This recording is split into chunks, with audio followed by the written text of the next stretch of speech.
I'm on a date, right? And I ordered 6 different meals, and this man do not want to pay for my food. I don't know why. I'm upset because literally this man just brung me on a date, and he's not paying for anything. Oh my God.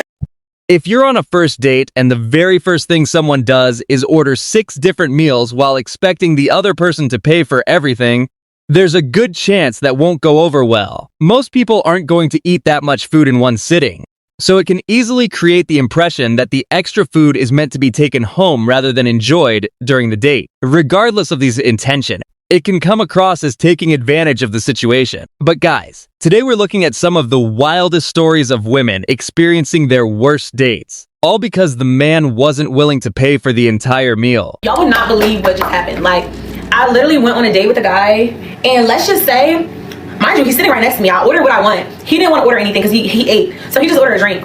I ordered what I wanted, and he hears it clearly because he's right next to me. The food comes, he started making all these comments. Oh, you ordered that? Oh, you gonna eat all that? Mind you, I told him that my friend flew into town, and then after dinner I was gonna go see her because she wanted me to pull up on her or whatever. He's like, did you order some food for your friend? He was like, if I wasn't here, would you order all that? Baby, you think I can't afford a meal?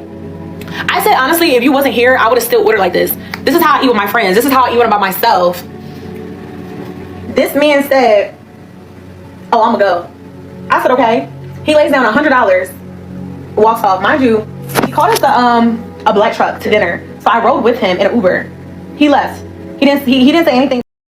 This woman's perspective seems completely out of touch with the situation. Given everything that happened, it's not surprising that the man decided to leave. And honestly, the fact that he even gave her $100 beforehand was already a generous gesture.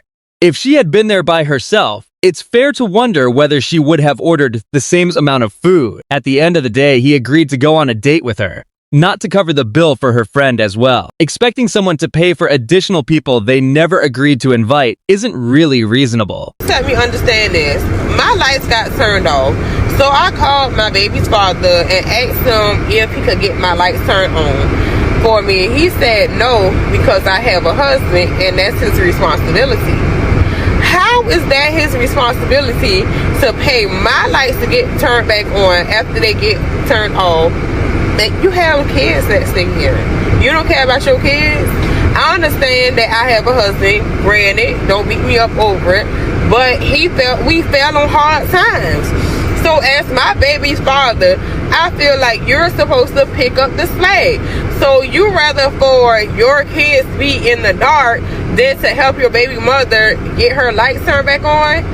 What if I didn't have a husband? Would you have helped me then? These men is crazy. Sir, help me get my lights turned on. Don't worry about my husband. He's doing what he's supposed to do as a man. As my baby daddy, you should be helped. I think the biggest question here is why you didn't reach out to your husband first to help resolve the situation or get the lights turned back on. Maybe there's context that's missing from the story, but based on the information presented, that seems like the most obvious option. Without that explanation, it can give the impression that the goal was less about finding a solution and more about asking him for financial help. On a date, and it's like, it was good. And then yet, like, I'm just tired of, like, I don't know. The bill came. The bill didn't come. He asked for the bill. And in French, he said 2 bills. And then so they came, and I was like, if someone says, I want to take you out, then I want to be taken out, which means to me to pay and whatever. So we did that. I paid, and it's fine. And then after I was honest, and I just said it, like, I don't know, because I said, like, yeah, I thought you were going to take me out. And like, to me, that means pay. And then suddenly his English wasn't so good anymore. When he was like, I don't understand what you mean. I was honest and like, whatever, what else do I have to lose? I just want to be honest because there's a way that I want to be treated. And like, I might as well just tell someone, like, what else do I have to lose? I don't know. And then like afterwards, he was like, next time I'll pay. Like unprompted, he said that after we were having another conversation. I said, okay. And then he said, are you free this week? And I said, yeah. And then I texted him after and I'm like, I had a nice time, thanks. And then he read it and didn't respond. And it's like, okay, I don't know. Like, I'm just tired of... I'm happy I was honest. But like, I just like want a fucking gentleman. Based on her reaction, it seems like she became emotional pretty quickly over the situation. What I don't fully understand is why she appeared so surprised by the possibility of having to contribute to the bill. When you're going on a date, it's generally a good idea to be prepared for different outcomes, including the possibility that expenses might be split. Not everyone is willing or able to cover the entire cost. So having realistic expectations beforehand can help avoid misunderstandings and disappointment. How the hell do you invite me on a date and don't pay for my food? Really? You put the phone out? Yeah, I put my phone out. This steak is so good. That's cool. If you invite somebody, don't y'all expect them to pay for your food? You Baby, invited me here. Don't you expect it? Like, I don't pay for women if I can't touch them. Y'all look like y'all think because you pretty, I'm supposed to be just cashing my money. The point of the date is to get to know each other. Well, you know each other. I'm gonna eat. You pay for your food. I pay for my own food, right? That wasn't part of the. When you invited me on a date, I expected you to pay. I don't have any money, and I told you that. You still gonna sit here and eat in front of me? Why would you come to a date with no money? I thought you was gonna pay. You invited me. I didn't make plans. You made the plans. You made the plans. You should have the money. No, you said we should go out to eat. That's okay. Cool. No. We're going out to eat. No. But who slid in who DMs? That's fine. You wanted me. Am I wrong? Am I right or am I wrong? I'm just tired of these broke trying to use. Nah, I understand you. I'm saying these broke are trying to use their money, thinking they. But you put me in the same category as them. Pulling out your phone to record someone and potentially embarrass them on social media is pretty extreme, especially during a private interaction like a date. It also feels very similar to the situation in the previous clip. Regardless of who ultimately pays, it's generally a good idea to show up prepared to cover your own expenses if necessary. While many people still prefer traditional dating expectations where one person picks up the bill, there can always be situations where plans change, the bill is split, or unexpected circumstances come up. Being prepared helps avoid awkward situations and keeps the focus on getting to know the other person, rather than arguing about money. First restaurant he gonna take you to, what's the last restaurant your daddy took you to? Cause you shouldn't be coming to him to be your daddy. That's not his role. It's a first date. I want y'all to bring that down to level 3. Y'all way on 10 with this foolishness and want to embarrass somebody. My second question is, have you ever been anywhere? Where do you take yourself? Let me see your checkbook registry. Let me log into your bank account and see what you feed yourself on a regular basis. Where do you take yourself for lunch or dinner? That's the next question I want you to answer. And then the third thing about this, come on back over here because I need you to understand what time it is. A real lady is gonna be there for the purpose of what it's for. She's not looking for food because she's hungry that she can't afford so she can take it to go and get a doggy bag. I'm gonna wrap this up to go. Why? You ain't gonna have food tomorrow? That's a poverty mindset.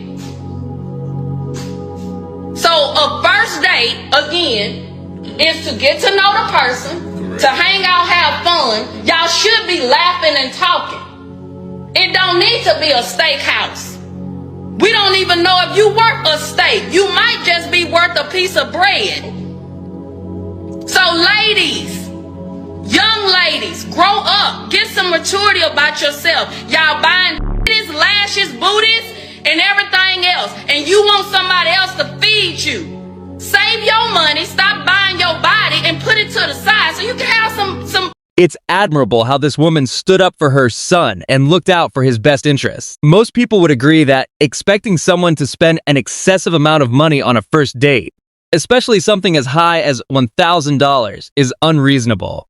At the end of the day, a healthy relationship should be built on mutual respect, compatibility, and genuine interest, rather than financial expectation. If someone seems primarily focused on how much money can be spent on them, that may be a sign that their priorities don't align with the kind of long-term partnership many people are looking for. Okay, so, but my question here is, when you made all this ordering, you were ordering this and this and this and this and this and this and this and this and this and this and this, you never once said, hey, I'm going to order this. Would you like to share it? Okay, to be fair, I was always raised that if a guy takes you out, he pays for you. That's just what life Okay, This just okay. And I'm asking the question, Yes. when you ordered this, did you have the intention of sharing anything with him? And did you ask him, would you like to share before you ordered? I mean, I didn't ask him, but I kind of just assumed. Lady, that's a yes or no question. Then no. Okay, so you didn't ask. So when you were ordering all these things, did you realistically believe that you were going to eat everything that was in front of you? And I'm not talking about you got a plate and you like my mom used to tell me as a kid, clear out your plate and eat everything on the plate. No, that's not what I'm getting at. What I'm saying is you knew, hey, oh yeah, I can eat this, I can eat this, I can eat this, I can eat this, because I have a huge appetite, but you nibbled. So I'm under the impression that you knew that there was no way I'm going to be able to eat all this. I could sample each one of these items. That was your expectation. You could order a little sampler. I would have done that. Honestly, it's refreshing to see someone focus on personal responsibility in this situation rather than automatically taking one side. Based on the story being presented, it appears that the concern was less about the date itself and more about the unusually large amount of food that was ordered. If someone orders far more than they realistically plan to eat and expects the other person to cover the entire bill, it's understandable why that might be viewed negatively. From that perspective, it could give the impression that the goal was to maximize what could be gained from the date, rather than simply enjoying the experience and getting to know the other person. Married? No. Do you want to be married? Yes, I do. Do you want children? Yes, I do. Do you think your husband will be a musician, an actor, or an athlete? Yes, I absolutely do. What? Yeah, I know for a fact. That's the men that I be with. So. How old are you? I'm 30. No. Yes, those are the kind of men I attract, I be around. My resume kind of speaks for itself. You got no wedding ring. Wow, I really don't understand some of the attitudes that have become common in modern dating. The fact that she refers to her past relationships as a resume makes it sound more like she's talking about a career than her personal life. That wording alone is pretty telling because it can give the impression that relationships are being viewed through the lens of status, achievements, or personal gain rather than genuine connection. Whether intentional or not, the way she frames it says a lot about how she may approach dating and what she values in a relationship. Why is the house still in his mama's name? I just got back from reviewing a divorce petition. I asked the client specifically, is the house in your name? He's like, yeah, it's been my house since my mother passed away. Me and my wife have been living in this house. Several red flags is reading up to me. Something told me, do a title report. Go to data tree, pull the title history. The house is not in his name. It's still in his mother's name. No affidavit, no transfer home death, nothing. So now in the middle of a divorce that they were going to already sell the property, which that's what they hired me for. Now his mother's estate has to go into probate because the house has never been legally transferred. It's still in his mother's name. On top of the fact that community funds have been used to pay the mortgage, get things fixed and everything for several years. Several years. Honestly, it seems like the man made a decision he felt was necessary by putting the house in his mother's name. If things do end up going to court, the outcome would depend on the legal details and what actually applies in that situation. From his perspective, it looks like he's trying to protect his assets amid concerns about how the relationship is unfolding. At the end of the day, situations like this are often complicated, and both sides usually have their own version of events and intentions. We were talking about whether there should be no-fault divorce or fault divorce. We were also talking about, should there even be marriages today? Kind of, what's your take on some of these issues? Well, I mean, I love marriage. I've done it a few times. So, that's my thing, A few times. And I hate to say, in my younger day, I used to see it as a sport. I got married for sports. I did get married for the wrong reasons because a lot of women, they don't know how to, cash in on a marriage. Oh, but I had the formula, so I did it for fun. Wow. Okay, wait. What is the formula for cashing in on a marriage? Marriage just for fun. cashing in per se, but getting a high value man and getting them to the altar. A lot of women don't know how to do that as you're a professional, because a lot of times as professional women, we lead with our education instead of leading with our hearts or with our, I guess, sexuality in a way. So a lot of women, they cannot get married to the man they want. And so, I kind of figure out the formula for it. I can teach y'all that want me to, but that'll be another service. But yeah, one thing is with marriages, when you look to marry someone, you also want to see them as someone you can possibly divorce. And in a positive way. Wow, wait. Say that again. When you get married to someone, you want to see them as someone you're able to divorce. As in, you don't want to get married to an and he's there's gonna through a divorce. Like rape you, I meant to say, through a divorce. You want to get someone that kind of where their heart is, where their mind is. So if things should go left, you don't have to worry about turning into a vicious kind of person, even though things do happen. But yes, all of the husbands I married, I kind of figured it would be easy to divorce because I knew they were decent men to begin with. This kind of mindset around marriage is part of why some men today are choosing to avoid marriage altogether, or insisting on prenups before committing. When relationships start to feel transactional or focused on financial gain, it can make people more cautious about long-term commitment. The way this woman is being portrayed makes it seem like she views relationships as a kind of game or opportunity for financial advantage, which many would see as unhealthy for building trust. Anyway, guys, you won't want to miss this last clip. A couple was left blindsided when their share of a 40th birthday dinner came to $1,100. Yes, inflation was on the menu.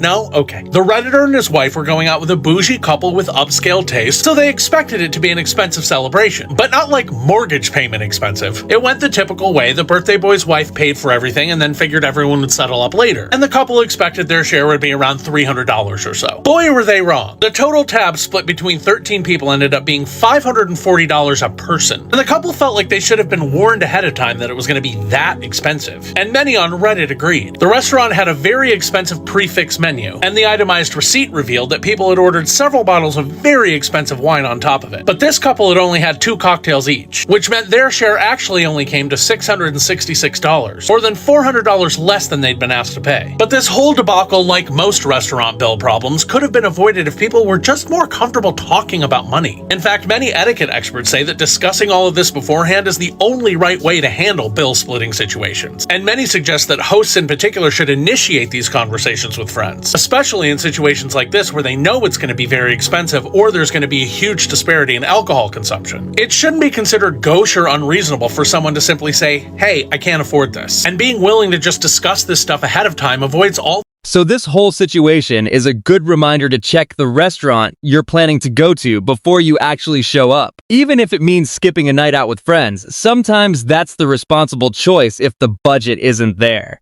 It's also important that people feel more comfortable discussing money expectations ahead of time to avoid awkward situations later on. But I hope you all enjoyed the video.